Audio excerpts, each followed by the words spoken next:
Hello, ceramic students. In this video, I wanted to explain to you what the expectations were for your ceramics sketchbook. They are pretty easy to find. Walmart, Kroger, a craft store, Dollar General, all those places are going to have sketchbooks. They're going to have different brands of sketchbooks, but they pretty much all have sketchbooks available. So just so you want some kind of blank paper like so. The one thing I ask is that you get a sketchbook that either has a spiral kind of spine or, and this one has stuff all over it, but a book kind of spine. Don't get one of those sketchbooks that's just glued together like a school notebook. Those are not going to last you the entire semester.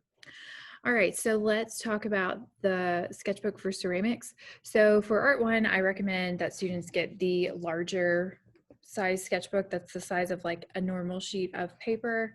And then for ceramics, you can just use the same sketchbook from Art 1 if you had pages left over and just like put a sticky note or something so I know what page to start grading on, or you can get a new sketchbook that is smaller. If you get a bigger sketchbook, it's not a huge deal, especially if you are drawing in it as well. But this smaller sketchbook is really all you're going to need for ceramics because we do not draw as much in ceramics. A smaller sketchbook should last you the entire semester. All right, so let's get into what's going to be inside of it. So I'm going to attach these different things to a document.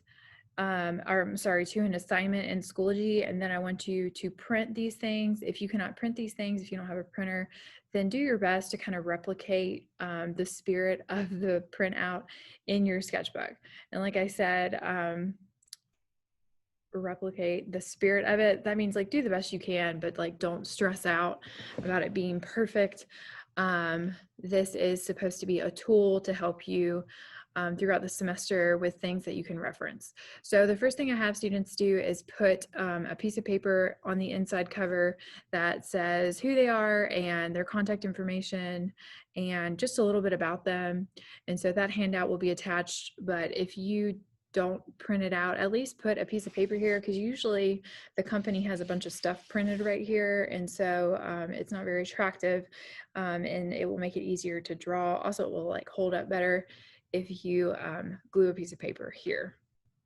Okay, this first page is about what goes in a sketchbook. So this just explains that a sketchbook is for sketches, and with sculpture, it is more about your idea and working out problems, working out proportions, making notes, taking note of what kind of color you use, that sort of thing, more than it is like making beautiful drawings. So think of these more as like working diagrams than beautiful drawings that you have to spend tons of time on.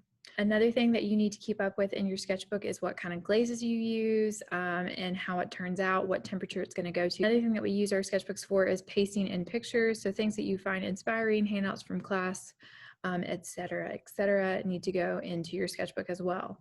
Another thing that will go in here are notes from class, and right now that is probably most of what you're going to have in your sketchbook. So you will be doing sketches randomly throughout the notes, because I will, you have a sketchbook prompt or word of the day every day that you're drawing, but there's also going to be notes included. So after that first page, I want you to put your notes on the elements of art and principles of design. That way this is a handy, like easy to find thing for reference. If you have to like put it farther in your sketchbook, like at least mark what page it's on near the edge so that you can find it quickly and easily. In ceramics too, I will ask you what elements of art and principles of design that you used, and I'm not going to teach that over again because you should have heard it, enough at that point. So you need to make sure that you have this readily available. All right, the next page should have art criticism on it. So it has the 4 steps of art criticism. This handout is also attached, but you're also welcome to write them. On the next page, I usually have students put their vocabulary for ceramics 1, and you see how this page is a little bit bigger than the sketchbook, and so this person just like taped it in and then folded it, so it's like an interactive notebook. Same thing with your notes on sculpture. So all the stuff that you did about sculpture, put it in. That was a nice little flap that the student made. All of that's nice. Okay, then for this, I'm going to switch to my sketchbook, which is just an example sketchbook. Then this next thing is what we're doing Wednesday of this week. So a review about clay. So you're going to put this handout that says clay on it. You're going to get a couple handouts about clay and glaze. This is the little triangle foldable with the properties of clay. So plasticity, porosity, and vitrification, and their definitions. Then this right here are the types of clay bodies. Then we have these stages of clay. So under each one, it's a little interactive thing.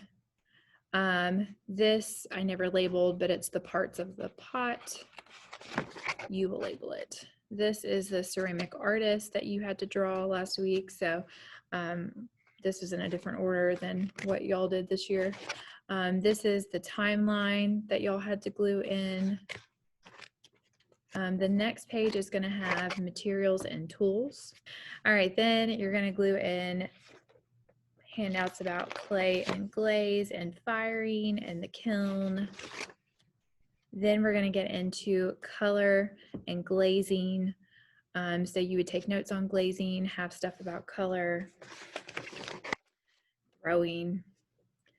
Then somewhere in your sketchbook, you need to have what your potter's mark is going to be. So like how you're going to sign your pieces. I sign my pieces with my first name and then a cross because my last name is Cross. Then we get into pinch pots. So this is where you would write the directions for how to make a pinch pot. This is your rubric for how I'm grading the pinch pot. And it looks like I didn't give myself a whole lot of space, but I could put my thumbnails over here.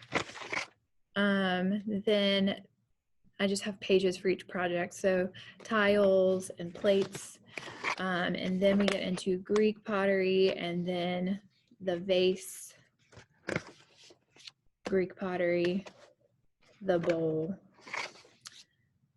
Throwing on the wheel and what mug you want to make in Ceramics 1. And then the box and the little handout I give you about working with hard slabs, sculpture.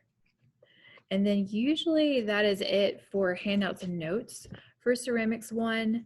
Now, keep in mind that interspersed all throughout that, you're going to have your sketchbook prompts and journaling prompts. I just don't do those with students, but hopefully that helps you understand how you're going to use your sketchbook in ceramics.